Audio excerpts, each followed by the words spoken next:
forma de ver da nova criatura. Ela vê pelo que o Espírito diz às igrejas. Ela aprendeu este caminho, o que o Espírito diz às igrejas. Então nós podemos notar que quando ela fala, ela fala baseado não no que ela aprendeu nas cátedras, nas escolas de teologias, nos mestrados, nos doutorados. Não. Essa não é a forma da nova criatura. Esta é a forma do homem religioso, aquele que tem um espírito religioso. Esse espírito religioso é uma fome por Deus. Deus pôs essa fome no homem. O homem aspira o eterno. O homem aspira o eterno. O homem detesta o limitado. O homem fica triste diante da morte.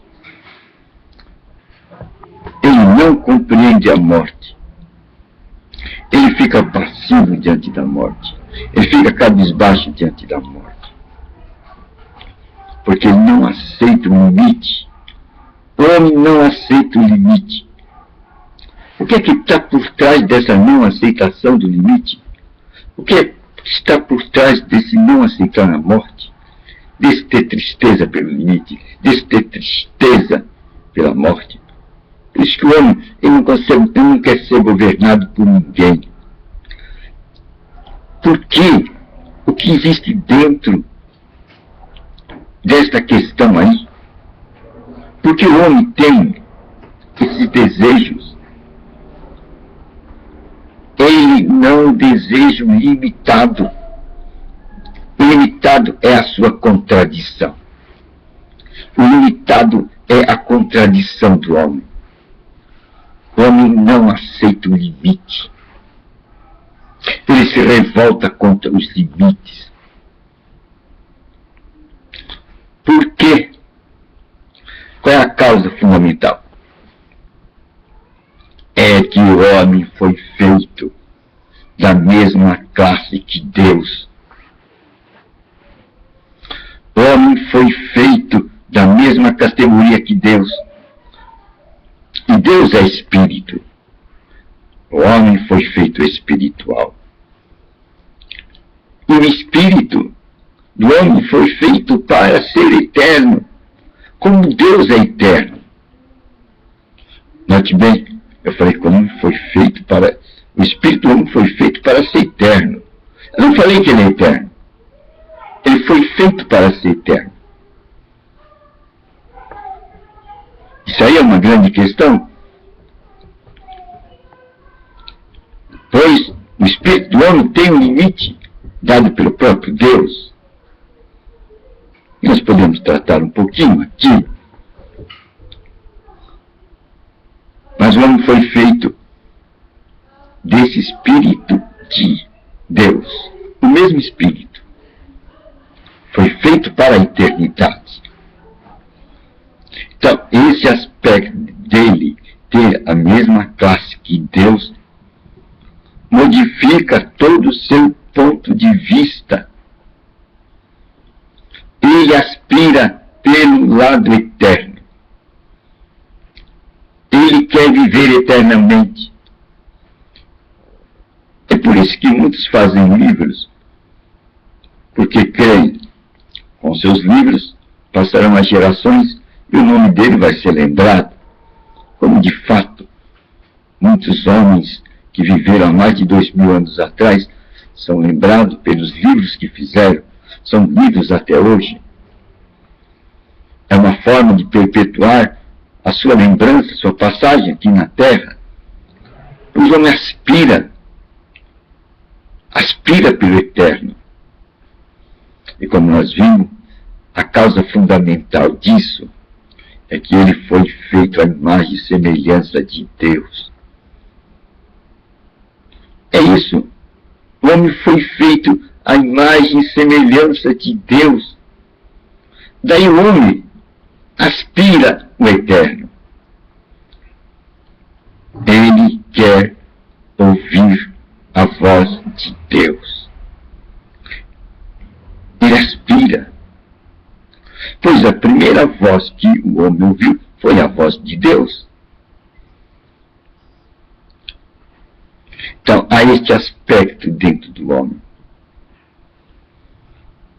O homem aspira pelo eterno, ele não aceita o limite, porque ele foi feito da mesma espécie de Deus. Então ele quer ocupar essa dimensão. E porque agora ele é limitado? Porque agora ele perece? Porque existe uma lei espiritual, eterna, imutável, que diz: aquele que pecar, este morrerá. Aquele que pecar, este morrerá. Isso aí vai servir para o espírito também. O espírito vai pagar esse preço. Aqueles seres espirituais que pecaram antes de nós, diz as escrituras sagradas que o lago de fogo foi preparado para eles. E quando Jesus esteve na terra, quando ele se aproximou de um endemoniado, pela boca do endemoniado, os espíritos deram a colocação de seu destino, quando falaram para Jesus: já vieste nos atormentar? Já viesse a nos destruir? Eles sabem que vão passar por um tormento. Eles sabem que serão destruídos. E Apocalipse fala que há para eles o lago de fogo. É aquele fogo de Deus. O fogo de Deus destrói todo ser espiritual, porque o fogo de Deus é espiritual. E a alma que pecar, essa morrerá, porque vai passar pelo fogo de Deus. Então, até um espírito é mortal. Em Apocalipse diz uma passagem lá: e olhei para trás, e tudo era como antes. Tudo se fez de novo. Então, isso a gente induz que tudo era como antes. Antes do quê? Antes do pecado no universo. Antes da queda do pecado do homem, que já deriva da queda do pecado do universo. Então, haverá um fim para esse estado de limite do homem. Haverá um fim para este estado de limite do homem, pois a alma que pecar, essa morrerá. E esse fim será no lago de fogo. E Apocalipse diz que o último inimigo a morrer é a morte. O último inimigo a morrer é a morte. Quando a morte morrer, acabou tudo. E quando que a morte morre? Quando o maior inimigo de Deus, o que defrontou Deus, morrer, lá no lago de fogo. Ele vai ser o último inimigo. E quando ele morrer, com ele morre a morte.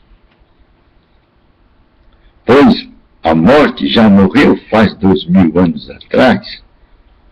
Quando ela matou Jesus Cristo, ela morreu. E ele ressurgiu. É o símbolo da vida, o poder de ressurreição. Aí Jesus Cristo foi chamado a primeira nova criatura. Deus disse: eu hoje te gerei. Quando o Espírito Santo entrou nele, quando ele estava morto lá no inferno, ele estava separado de Deus. Mas quando o Espírito Santo entrou nele, ele foi gerado de novo. E esta é a questão substancial para aquele que quer viver eternamente. Ele tem que ser gerado de novo. Essa é a condição básica para a vida eterna se manter eternamente. A condição básica para o homem se manter eternamente é ele ser gerado de novo. Isso vamos chamar a nova criatura. Paulo também diz alguma coisa sobre isso. Vai chamar de os gerados do alto. Por que gerados do alto? Porque eles terão que ser nascidos dos entendimentos do Espírito Santo, gerados a partir dos sopros do Espírito Santo. E Jesus falou de outra maneira também: eu sou a vide, vocês são o galho. E a ligação entre a vide e o galho, o termo vital, é feito pela seiva. E a seiva nada mais é que os entendimentos do Espírito Santo. E Paulo fala de glória em glória, de revelação em revelação. É assim que nós vamos caminhando o nosso caminho cristão.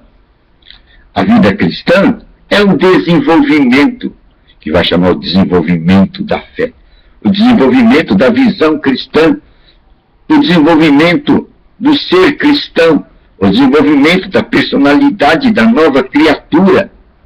Ela não nasce da noite para o dia, ela não nasce como uma combustão espontânea. Não. Ela vai nascer em seu conhecimento através da sua renovação mental. E essa renovação mental só vai dar quando o espiritual atuar dentro dela. Esse espiritual não tem mistério, não. Esse espiritual são as revelações do Espírito Santo. Pois Jesus disse: o Espírito Santo vai estar com vocês para sempre. E Jesus disse: ele habitará dentro de vocês. O Espírito Santo habitará dentro de vocês. Ele tem uma grande função. E a função do Espírito Santo é nos orientar, é nos guiar. Esta personalidade divina que nos orienta, que nos guia. Por isso que é chamado também de nosso Consolador. Jesus disse: ele vai guiar você a toda a verdade. Ele há de tomar do que é meu e vai entregar para vocês. Vocês não temam quando estiver diante de grandes autoridades. Não se preocupem com o que vão dizer. Não precisa levar um script. Não precisa levar um resumo do que você vai dizer. Não tenha essa preocupação. O Espírito Santo que está dentro de você, ele vai falar através de sua boca. Ele vai dizer tudo aquilo que a vontade de Deus quiser para aquela condição, aquele momento e aquele agora. Esta é a vida de Deus. Esta é a vida que Deus já entregou e planificou para nós e que temos que descobrir. E que o apóstolo Paulo chama a vida de ressurreição. A vida poderosa de ressurreição. É a vida do Espírito Santo dentro de nós. E ele vai falar dentro de nós. Ouça o que o Espírito diz à igreja. Quem é essa igreja? Somos nós, os nascidos de novo. Essa é a igreja verdadeira, eu já falei sobre isso. Aqueles nascidos da revelação do Espírito Santo. Aqueles nascidos da revelação quando está lendo as Escrituras Sagradas. O Espírito Santo vem, toma de Jesus Cristo e vai dar para nós e vai nos fazer lembrar. E aí passaremos a ser o quê? Novas criaturas. É uma boa nova, não é? É uma boa nova. Como sermos novas criaturas. Como virmos o Espírito Santo. Como ter dentro de nós o poder de ressurreição. É por isso que Jesus Cristo disse: quando você chegar nessa situação, tudo que você pedir em meu nome, eu farei. Porque agora você tem a fé do tipo de Deus dentro de você. A fé revelada pelo Espírito Santo. Quando você aprendeu a ouvir as mensagens do Espírito Santo, o que ele fala a você, que é a igreja.